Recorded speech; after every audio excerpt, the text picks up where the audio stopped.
Assalamualaikum warahmatullahi wabarakatuh. Innal hamdalillah, sesungguhnya segala pujian milik Allah Ta'ala semata. Nahmaduhu wa nasta'inuhu wa nastaghfiruhu wa nastahdihi wa natubu ilaih.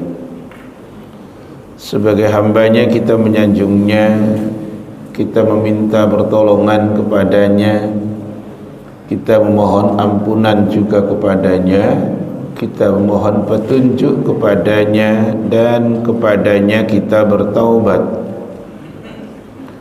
Wa na'udzu billahi min syururi anfusina wa sayyiati a'malina. Kita berlindung kepada Allah dari diri yang buruk dan dari segala amal yang buruk pula.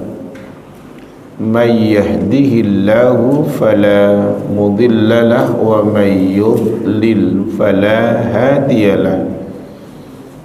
Barang siapa yang Allah Ta'ala berikan petunjuk, maka tidak ada seorang pun yang dapat menyesatkannya.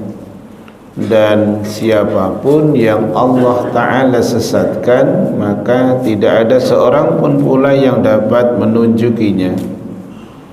Nashhadu an la ilaha illallah wahdah la syarikalah. Bersaksi kita bahwa tidak ada ilah yang diibadahi dengan benar melainkan Dia, Allah Ta'ala semata. Dia yang esa dan tidak ada sekutu untuknya dengan sesuatu apapun jua. Wa nashhadu anna Muhammadan abduhu wa rasuluhu sallallahu alaihi wasallam wa ala alihi wa ashabihi ajma'in wa man tabi'ahum bi ihsanin ila yaumiddin. Bersaksi pula kita bahwa Nabi Muhammad adalah hambanya Allah dan utusannya Allah. Semoga rahmat dan keselamatan Allah Ta'ala selalu limpahkan kepada beliau. Rahmat dan keselamatan semoga terlimpah untuk keluarga beliau. Rahmat dan keselamatan semoga terlimpah untuk para sahabat beliau, ridwanullahi alaihim jami'a. Dan semoga rahmat beserta keselamatan Allah Ta'ala limpahkan kepada siapapun yang mau mengikuti mereka dengan baik hingga kiamat kelak.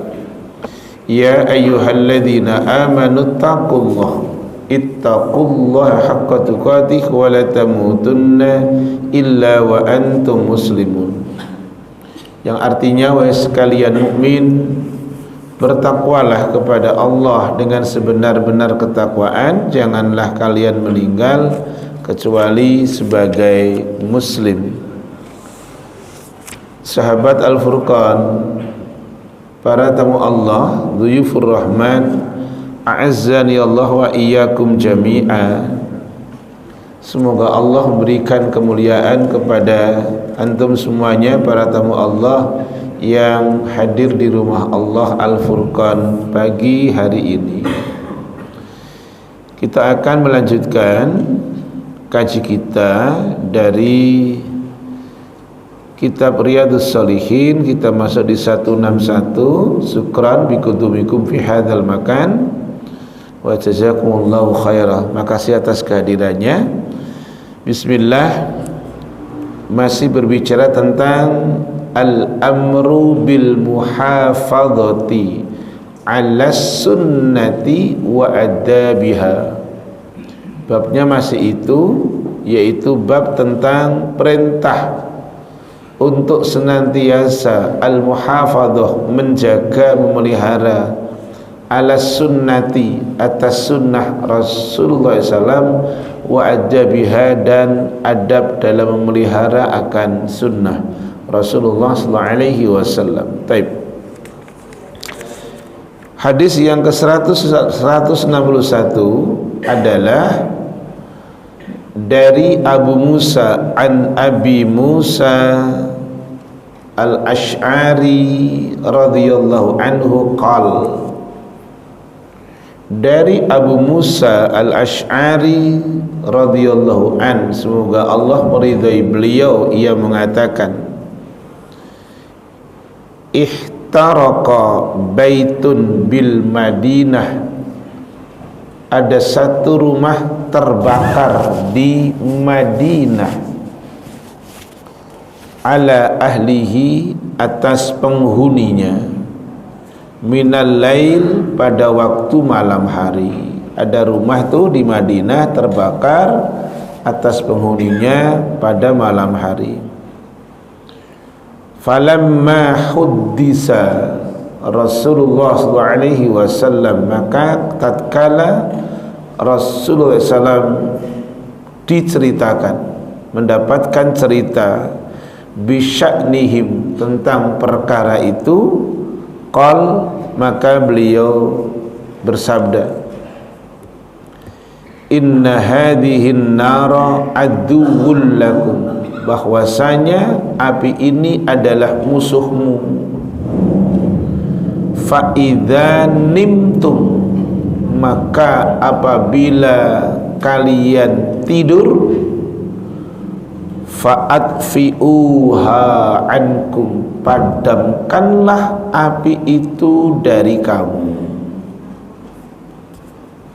Ana ulang, disampaikan, inna hadhihin nara aduwwul lakum fa idza nimtum fa'atfi'uha ankum.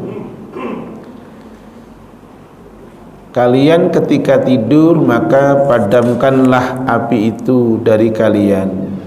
Hadis sahih dikeluarkan oleh Al-Imam Bukhari dan Al-Imam Muslim.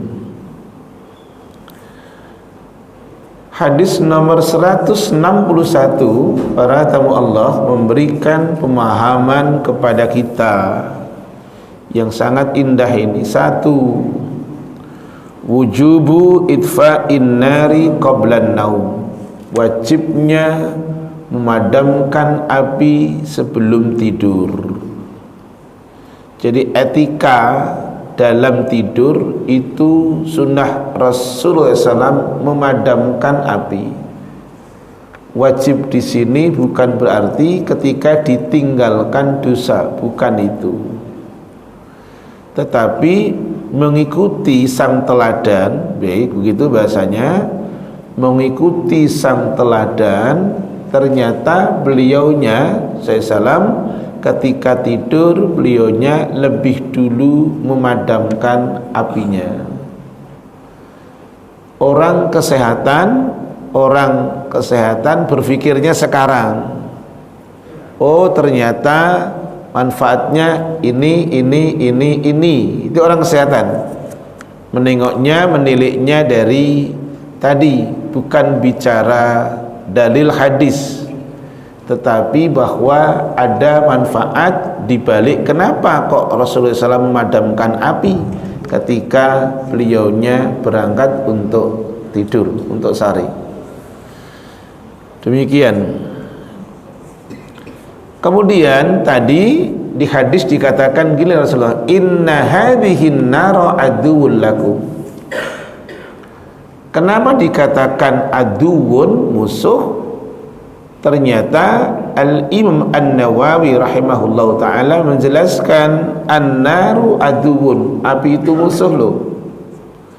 Kenapa? Li'annaha tunafi abdanana wa amwalana. Ternyata api itu bisa melenyapkan akan badan kita maupun harta-harta kita. Baik. Kemudian adalah yang ketiga, hirsu Rasulullah sallallahu alaihi wasallam ala ummatihi fi umuri dunia wal akhirah. Itulah sang teladan, itulah sang uswah. Beliau semangat untuk memberikan pelajaran, keteladanan kepada umatnya, baik untuk urusan dunia maupun urusan akhiratnya. Tidak hanya ngajari bagaimana sholat, yang punya implikasi akhirat. Tidak hanya ngajari bagaimana caranya haji, caranya umrah, tidak hanya itu. Ternyata beliau mengajarkan dalam urusan yang al-adah yaumiyah, kebiasaan hari-hari. Contoh, tidurnya beliau, ternyata beliau miringnya ke kanan. Itu al-adah, kebiasaan hari-hari kita. Soal nanti miringnya kemana, mujurnya kemana, yang jelas beliaunya mengawalinya miring ke kanan. Sebelum tidur beliaunya, ini cuma satu-satunya di Islam yang ada aturan seperti ini. Sebelum tidur beliaunya membaca ayat kursi, di antaranya itu. Tidak hanya itu, sekarang mulai belajar menghafalkan surat Al-Mulk, Tabarak. Sebelum tidur beliaunya membaca surat yang ke-67 yang jumlah ayatnya ada 30 ayat. Gitu. Kenapa? Karena dengan membaca surat Tabarak atau surat Al-Mulk menjadi penyelamat untuk kalian. Itulah sang teladan. Jangankan untuk itu, untuk soal masuknya al-hammam lah, kamar mandi, ngasih contoh juga beliaunya. Jadi maka tadi dikatakan khirsu Rasulullah SAW ala ummatihi fi umuri dunia wal akhirah. Jangankan untuk urusan akhirat, urusan dunia loh, beliau semangat memberikan keteladanan gitu. Taib. Maka kita pakai rumusannya di surat 33 ayatnya 21. Sungguh telah ada suri tauladan yang baik pada diri Rasul SAW, maksudnya itu laqad kana lakum fi rasulillahi uswatun hasanah liman kana yarjullaha wal yawmal akhir, untuk siapa yang berharap akan perjumpaan kepada Allah dan hari akhir gitu. Taib. Kita akan masuk di 162. Kita sebagai umatnya tentu sekedar meneladani beliau sebisa mungkin. Gimana cara tidurnya, gimana cara makannya, gitu, dan lain sebagainya. Hadis nomor 162 para tamu Allah, masih dari jalurnya sahabat Rasul, dari Abu Musa al-Ash'ari radhiyallahu anhu. Beliaunya mengatakan, qala Rasulullah sallallahu alaihi wasallam, inna mathala ma ba'athani Allahu bihi minal huda wal ilmi, sesungguhnya perumpamaan apa yang Allah Ta'ala mengutus diriku bihi dengannya, minal huda dari petunjuk, wal ilmi dan ilmu, adalah kamathali ghaithin.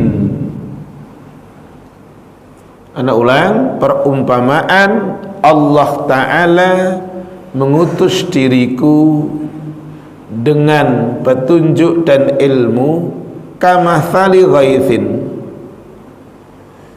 seperti perumpamaan air yang turun atau hujan yang turun. Asaba ardhun, hujan tadi mengenai bumi, menyiram bumi.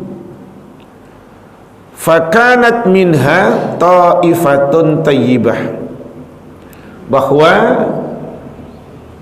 di antaranya ada yang mengenai bagian tanah yang bagus, tayyibah, tanah yang subur.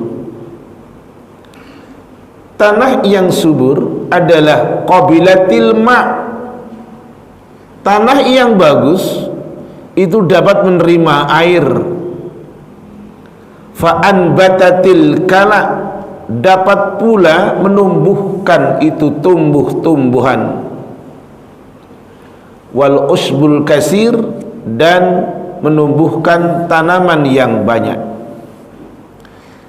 Tanah yang bagus adalah qabilatil ma', dapat menerima air. Fa anbatatil kala, dapat menumbuhkan rerumputan, dapat pula menumbuhkan tanam-tanaman yang banyak. Kemudian wa kana minha, dan di antara tanah yang ada, kata Rasul itu, ajadibu amsakatil ma', tanah yang tandus, kering. Tanah itu amsakatil ma', nahan air, tidak masuk. Fanafa'allahu biha annas, Allah memberikan kemanfaatan itu kepada manusia. Fasharibu minha, mereka manusia bisa minum dari air itu. Coba bayangkan kalau semua hilang, ternyata ndak, ada yang ndak tadi, ada yang tandus. Fasharibu minha, manusia bisa minum dari air itu. Wasaqau, dan mereka manusia bisa mengairi akan sawahnya, akan memberikan minum kepada hewannya. Wazara'u, dan manusia bisa mengairi akan tanaman-tanaman yang ada di sawahnya. Taib. Yang ketiga ini, tadi pertama tanah yang subur, yang kedua tanah yang tandus, yang ketiga wa asaba ta'ifatun minha ukhra, tanah ndak subur, tanah ndak gembur, tanah ndak tandus, tanahnya datar. Innama hiya qi'anun, adalah tanah yang tidak dapat menampung air. La tumsikul ma', tidak dapat menahan air. Wala tumbitul kala, tidak bisa menumbuhkan pula akan rerumputan.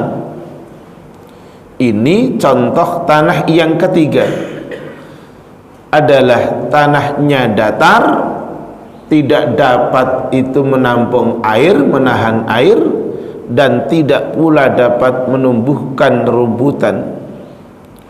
Fadzalika, itu adalah mathalu man faquha fi dinillah, itu adalah perumpamaan orang yang faqih, faham dalam agama Allah. Wa nafa'ahu bima ba'athinallahu bih, dan bisa mengambil akan manfaat dari apa yang dengannya Allah mengutusku, kata Rasul. Fa'alima, maka dia orang itu tahu. Wa'allama, setelah tahu dia mengajarkan. Wa mathaluman, dan yang terakhir adalah perumpamaan man lam yarfa' bidzalika ra'san, adalah perumpamaan tanah yang tandus adalah man lam yarfa' bidzalika ra'san, yaitu orang yang tidak bisa mengambil manfaat sama sekali darinya. Lam yaqbal hudallah, tidak bisa menerima petunjuk Allah. Alladzi ursiltu bih, kata Rasul, yang dengannya aku diutus. Hadis disepakati oleh Al-Imam Bukhari dan Al-Imam Muslim. Para tamu Allah, hadis nomor yang ke-162 memberikan pemahaman. Yang pertama adalah darabal amthal litakribil ma'ani linnas amrun masyru'un. Dalam hadis itu Rasulullah SAW membuat perumpamaan kepada manusia perkara-perkara yang disyariatkan. Bicara tentang apa? Bicara tentang petunjuk dan bicara tentang ilmu. Petunjuk dan ilmu. Karena tidak hanya petunjuk saja, bahwa dalam ibadah, dalam kehidupan, ilmu itu harus, tidak boleh ikut-ikutan. Nanti jadinya seperti yang terjadi saat ini. Banyak syubhat yang ditebarkan karena tadi orang akan mudah untuk menerimanya dengan melihat bukan apa yang disampaikan, tetapi siapa yang menyampaikan. Padahal Ali bin Abu Thalib radhiyallahu an, dia sampaikan, lihatlah apa yang dikatakan, jangan melihat siapa yang mengatakan. Baik, silakan Pak Baihaqi mulai dibaca dalil ayat, suratnya 17 ayatnya 36, itu terkait dengan ilmu. Ya, silakan.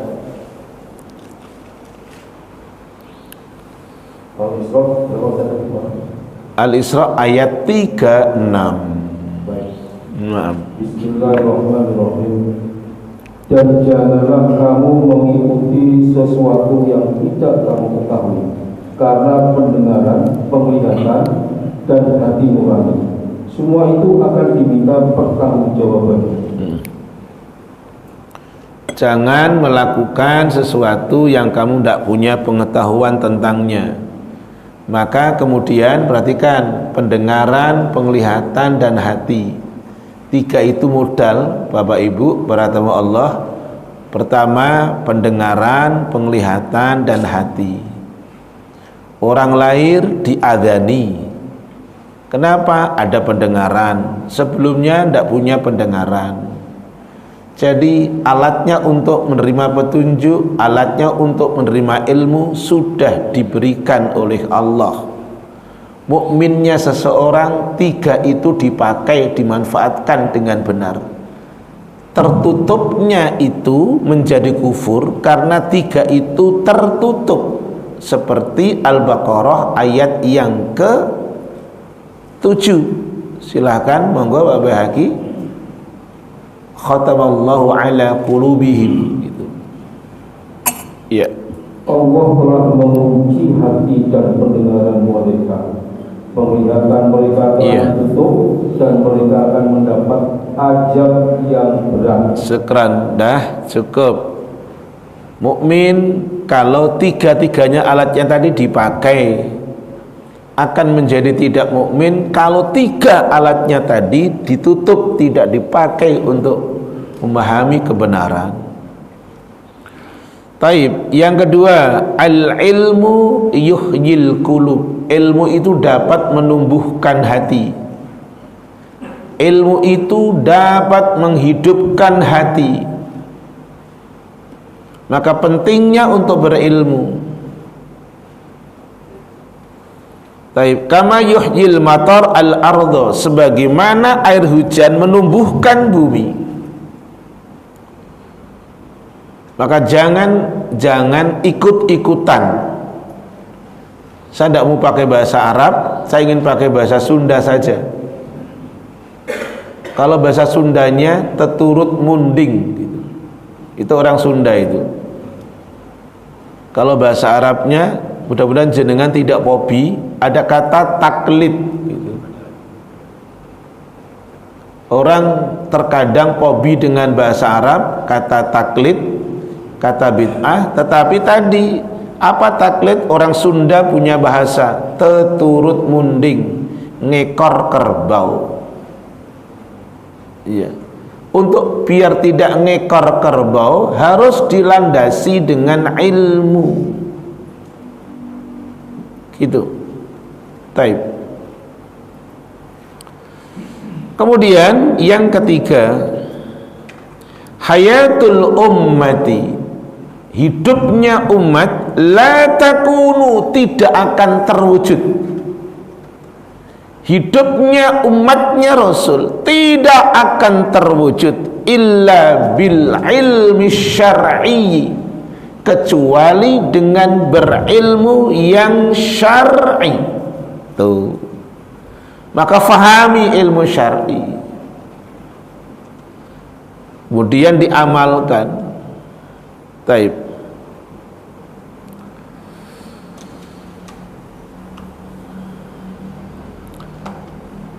Selanjutnya adalah itu saja untuk hadis yang ke-162, berbicara tentang petunjuk dan al-ilmu. Taib. Kita akan masuk di hadis yang ke-163 al-an. Hadis dari Jabir radhiyallahu an. Ia mengatakan, qala Rasulullah sallallahu alaihi wasallam, Rasulullah SAW bersabda, mathali wa mathalukum, perumpamaan diriku dan perumpamaan kamu, kata Rasul, kamathali rajulin, seperti perumpamaan auqadanaron, seseorang yang menyalakan api. Perumpamaan saya dan perumpamaan kamu seperti perumpamaan orang yang menyalakan api. Faja'alal janadib, maka kemudian belalang, wal farashu, dan kupu-kupu, yaqna fiha, masuk ke dalamnya, jatuh ke dalamnya.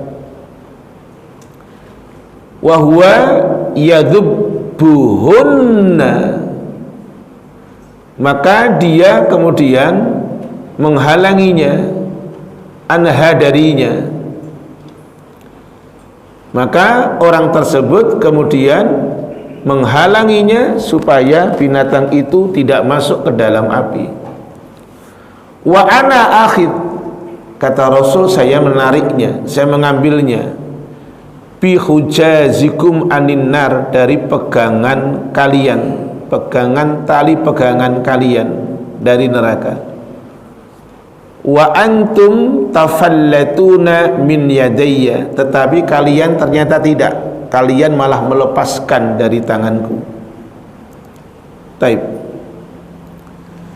Ini adalah hadis yang ke-163, berbicara tentang tadi perumpamaan antara diri Rasul dan perumpamaan dengan diri kita. Apa manfaat dari, apa faedah dari hadis 163 tadi? Yang pertama, hirsur Rasul sallallahu alaihi wasallam wa rahmatihi bi ummatihi, semangatnya Rasul dan rahmatnya Rasul, kasih sayang Rasul kepada umatnya. Haitsu lam yatruk khairan, Rasul tidak pernah membiarkan kebaikan untuk umatnya. Illa wadallahum alaih, kecuali Rasul menunjuki kepada umatnya. Walam yatruk syarran, Rasul juga saking sayangnya ke umatnya tidak membiarkan keburukan. Fihi hakfathum, mengelilingi akan umatnya. Illa wahadarahum minhu, kecuali Rasul memberikan peringatan, perhatian akan buruk itu kepada umatnya. Anak ulang, semangatnya Rasul, kasih sayangnya Rasul kepada umatnya, Rasul itu tidak membiarkan kebaikan itu ada pada diri umatnya, maka Rasul nunjuki dengan dalil. Sayangnya Rasul kepada umatnya, Rasul tidak ingin umatnya itu jatuh terjerembab ke dalam keburukan. Itulah beliau. Maka hidupnya beliau memberikan keteladanan kepada kita, dari mulai A sampai Z. Dari mulai melek tidur sampai akan berangkat tidur lagi. Tinggal kita sebagai hamba, sebagai umatnya, tinggal mencontoh aja, tidak lebih dari itu. Dalam urusan ibadah menjiplak, dalam urusan dunia silahkan dikembangkan, silahkan diinovasi, silahkan diimprove urusan dunia. Tapi ketika urusan ibadah, pakailah dia, jiplaklah dia, plagiatlah dia, gitu. Jangan berinovasi. Kemudian jahlun kathir minan nas, faedah yang kedua nih, kebanyakan manusia itu bodoh. Banyaknya manusia yang tidak tahu. Kenapa? Li'anna afhamahum qasirah an idraki haqaiqil umur. Karena pendeknya pemahaman umatnya Rasul dari menerima kebenaran. Kenapa? Wa innaha syar'ani man tankhitan khadi'a tankhadi'u bima tarahu illa man istadha'u binurin nubuwah. Sesungguhnya pandangan mata itu dapat menipu, pandangan mata dapat tertipu, kecuali bersandar kepada nur kenabian. Manusia kebanyakan bodoh, tidak tahu. Kenapa? Pemahamannya pendek. Kecuali adalah bersandar kepada nur kenabian. Apa? Belajar sunnahnya, belajar agama beliau, karena beliau ditunjuk oleh Allah untuk jadi teladan. Beliau ditunjuk oleh Allah untuk jadi parameter dalam ibadah. Kalau parameter dalam ibadah, jangan cari parameter lain. Kenapa? Allah yang bilang, suratnya 4 ayatnya 80. Monggo Pak Bayi Haki. Iya.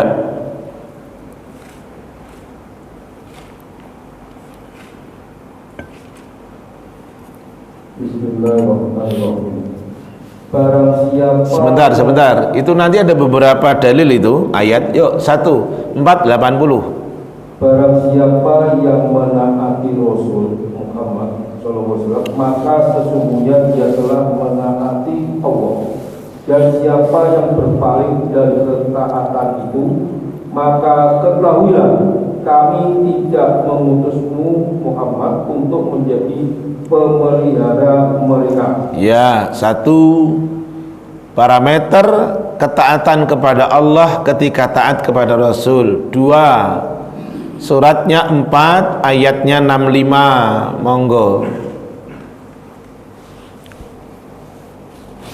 Maka Demi Tuhan, ya, mereka tidak beriman sebelum mereka menjadikan engkau Muhammad sebagai hakim dalam perkara yang mereka perselisihkan. Sehingga kemudian tidak ada rasa keberatan dalam hati mereka terhadap putusan yang engkau berikan, dan mereka menerima dengan sepenuhnya. Surat 4 ayat 65, para tamu Allah, itu isinya 3. Mereka tidak dikatakan mukmin, mereka tidak dikatakan iman, hingga 3 hal mesti ada. 1, jadikan Rasul sebagai hakim, para tamu Allah. 2, kalau sudah sang hakim memutuskan perkara, dada yang diputuskan nggak boleh sempit. Dada yang diputuskan mesti bisa tadi, nggak boleh kaget, nggak boleh sempit. Yang ketiga, mesti menerima dengan sepenuh hati. Itulah isi dari surat 4 ayat 65. Taib. Kemudian yang ketiga, faedah dari hadis tadi 163. An-nasu yantafi'una ila zahratil hayati dunya. Manusia punya kecenderungan untuk memandang, mengambil indahnya dunia, kehidupan dunia, al-musyahidah, yang terlihat oleh mata, wa fi dzalika halakihim, dan itu adalah kebinasaan mereka. Manusia punya kecenderungan seperti itu. Kalau sudah dunia indah yang bagus-bagus, dia akan berusaha untuk mengambilnya dengan segala cara, padahal itu adalah kebinasaan. Allah sudah mengantarkan kepada kita lewat petunjuknya dengan mengatakan demikian. Boleh saja mengambil bagian dari dunia, tetapi mesti mindsetnya mukmin adalah Quran surat yang Al-A'la itu surat keberapa toh? Al-A'la berapa? 78 atau berapa? 87. Syukran. Surat Al-A'la ayatnya 17. Monggo.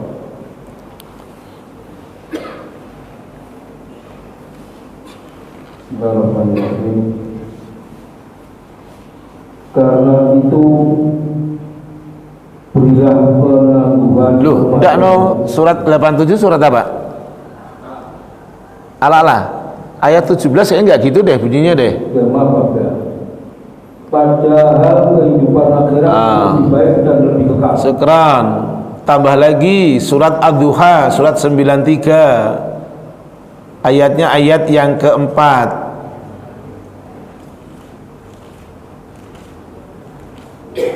93 ayat 4.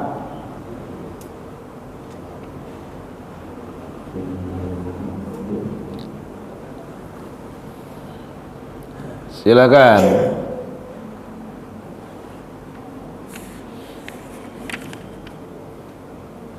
Sungguh usahamu memang beraneka macam. Loh, kok ngono toh? Surat berapa itu sampean tuh? Ad-Duha ya. Nggih, ayat yang keempat. Dan sungguh yang kemudian itu lebih baik bagimu daripada yang permulaan. Syukran. Tadi saya katakan bahwa tidak dilarang untuk mengambil bagian soal dunia, tapi regulasinya dipakai. Karena soal dunia Rasul sampaikan kalian lebih tahu tentang urusan dunia kalian. Gimana caranya nanam cabai, gimana biar subur, Rasul nggak ngajari. Rasul ngajarinya adalah kalau sudah berhasil keluarkan zakatnya. Kalau apa namanya nimbang jangan dikurangi. Islam ngajari itu Rasul. Tapi ketika bagaimana cara menyuburkan tanah, gimana cara menggemburkan tanah, gimana cara supaya cabai itu bagus-bagus buahnya, Rasul nggak ngajari. Tetapi Islam mengajarkan kepada kita jangan tinggalkan dunia. Makanya habis sholat cari dunia. Suratnya 62 ayatnya 10. Silakan. Surat apa? Lu kok As-Sajdah lu. Surat 62 kok As-Sajdah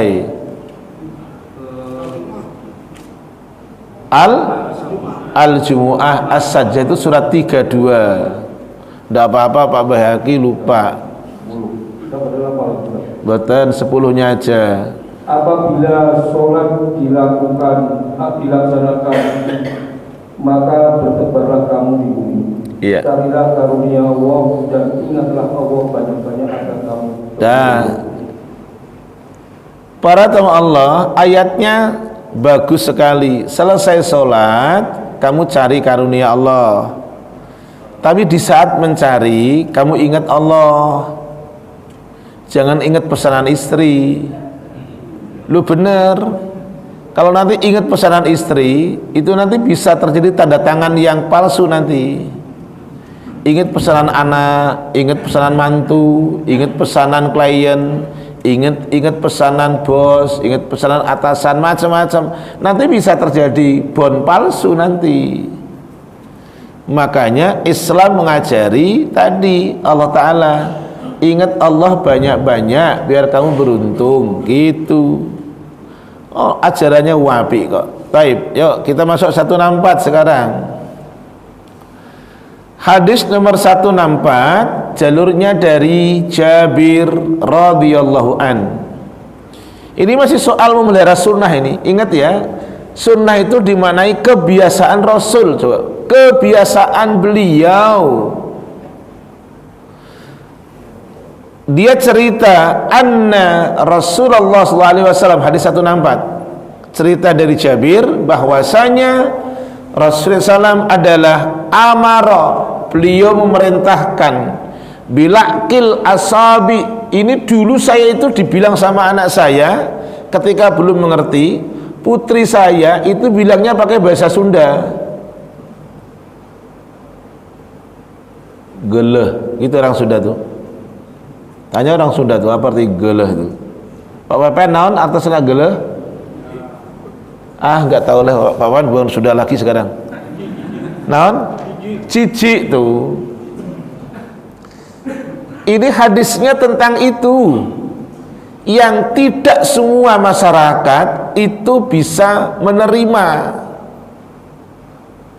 Orang akan dipandang itu, wah kok begitu gitu. Lah sekarang sudah mulai merebak tuh.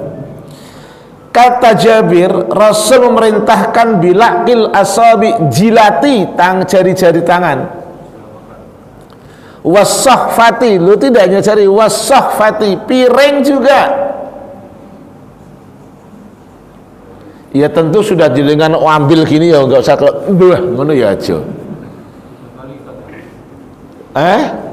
Bukan 3 kali, disuruh pokoknya jilati tangan. Sekali kalau udah bersih ya udah, enggak usah 3 kali. 3 kali itu kalau berwudu. Wah, Kalau makan nasi sambil goreng itu bisa 3 kali. oh iya. Terserah aja dengan deh.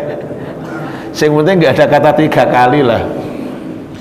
Kemudian Rasul sampaikan, Jabir tadi bilang, amara bilaqil asabi wasahfah. Rasul memerintahkan kepada kita para sahabat untuk menjilati jari-jari dan piringnya, bejana.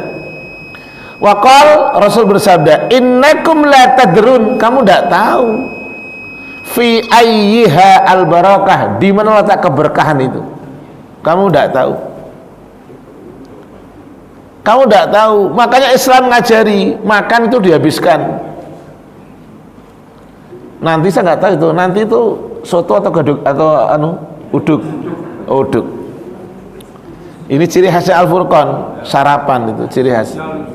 Tapi memang sekarang di mana-mana ketika saya ngajar subuh ada saja, pokoknya ada saja muhsinin.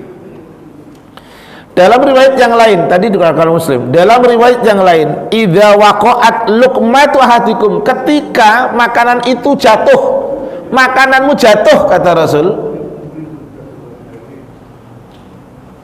Ada bahasa apa sekarang? Orang sekarang belum, bukan, makanan jatuh, belum apa? Belum 5 menit, enggak 1 menit, belum 5 menit. Gitu.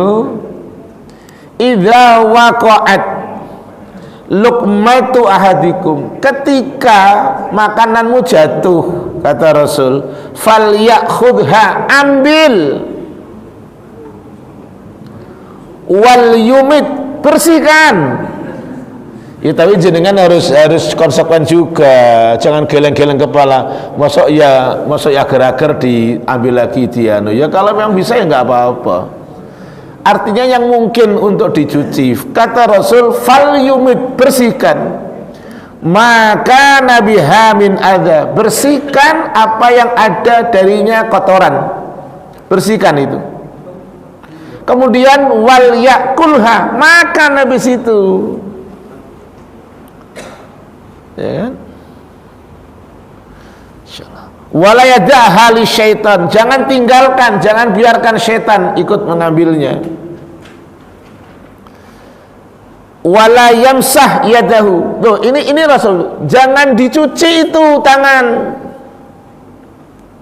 jangan dilap itu tangan, bil mindil, dengan sapu tangan, jilati dulu.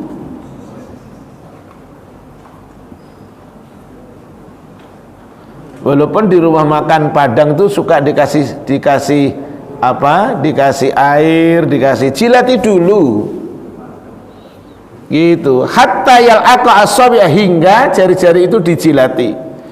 Fa innahu la yadri, karena seseorang tidak tahu fi ayyi ta'amihi al barakah, di mana makanan yang akan mendatangkan keberkahan.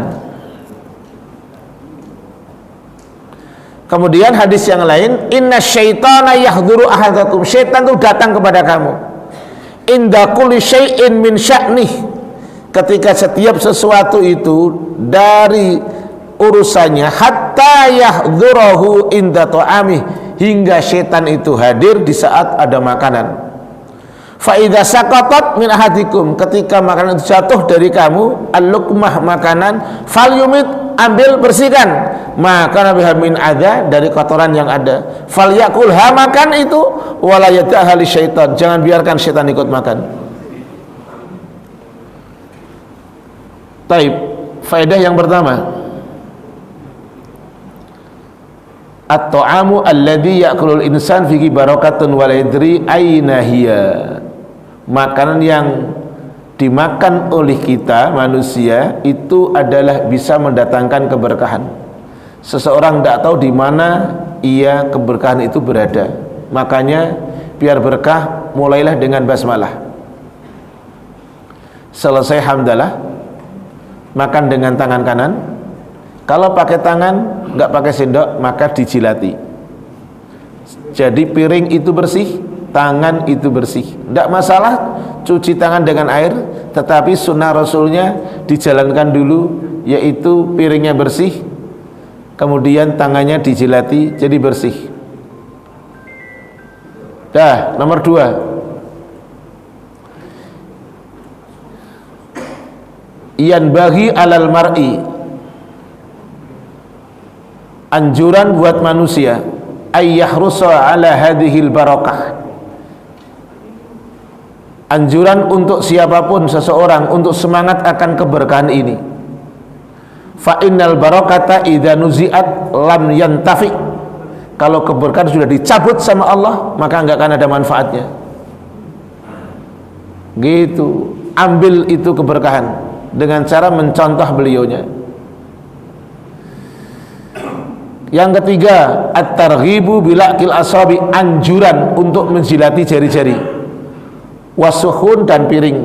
Wa fi dzalika muhafadzatun 'ala nikmah, itu menjaga nikmat namanya.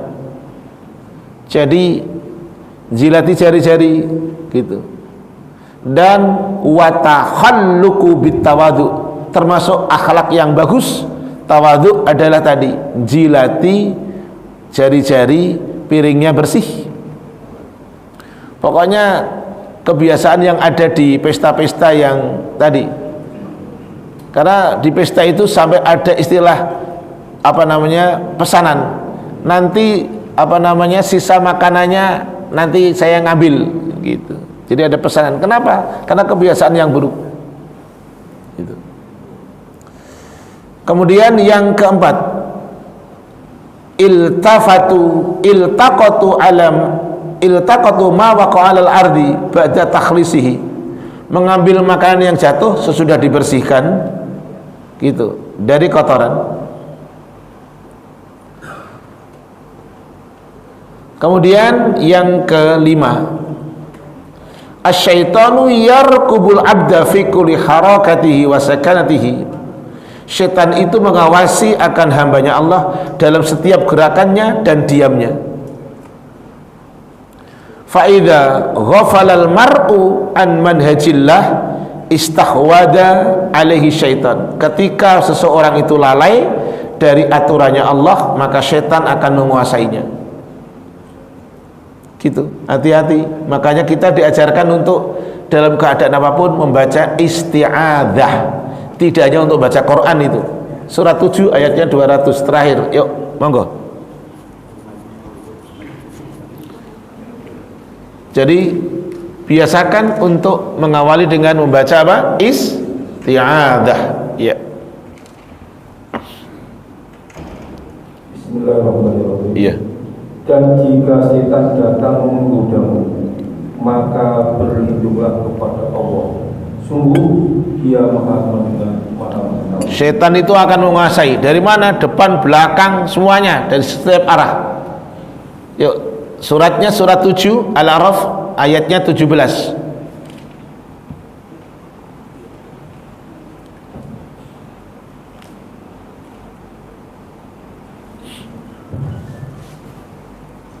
Kemudian pasti aku akan mendatangi mereka dari depan, dari belakang, dari kanan, dan dari kiri mereka. Dan aku tidak akan mendapati kebanyakan mereka bersyukur. Ini adalah inilah yang dilakukan oleh setan. Pokoknya akan melakukan, mendatangi manusia dari arah manapun. Siapa yang tidak didatangi, siapa yang tidak didatangi, mereka yang dijaga sama Allah. Yang dijaga.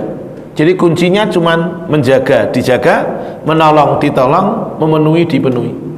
Enggak ada kata lain. Taib. Sekarang yang akan datang kita masuk di 165. Ada pertanyaan? Monggo. Faltafadhal mashkura. Baik, kalau Bapak Ibu silakan